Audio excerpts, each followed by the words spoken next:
সাইয়েদনা মুসা আলাইহিস সালাম ডেকে বললেন, আল্লাহ, কোন এলাকায় যখন তুমি আযাব পাঠাও ওই এলাকার শুধু জালেমরাই মরে না, আলেমরাও মরে, আল্লাহর ওলিগুলাও মরে। জালেমরা মরেছে, জুলুম করেছে, তাই ওলিগুলা মরে কেন? ভালো মানুষেরা মরে কেন? বাংলাদেশে যখন ভূমিকম্প হয় শুধু হিন্দুরা মরে নাকি? শুধু বেনামাজিরা মরে নাকি নামাজিরাও মরে? আল্লাহ বললেন, মুসা উত্তর দিব না, উত্তর তুমি নিজেই পাবা। সাইয়েদনা মুসা হাঁটতে আরম্ভ করলেন।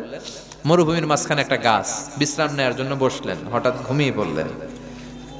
ওই গাছের নিচে ছিল বিষ পিঁপড়ার বাসা। চিনেন? বিষ পিঁপড়া কামড় দিলে খুব আরাম লাগে না? কি লাগে? কষ্ট লাগে। সাইয়েদনা মুসা আলাইহিস সালামের পায়ের মধ্যে 3টা বিষ পিঁপড়া কামড়াতে শুরু করলো।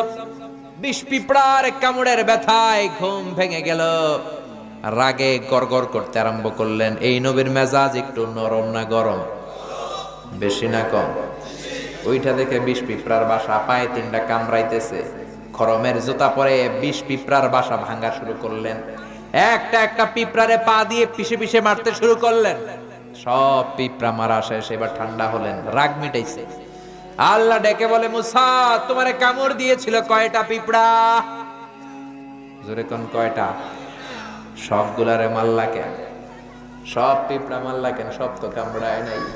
মুসারে আমি যখন আযাব দেই, আমি যখন গজব দেই, শুধু জালেমদের উপরে আমার আযাব যায় না, ওই এলাকার আলেমদের উপরেও আগে আগে যায়, ঠিক কিনা?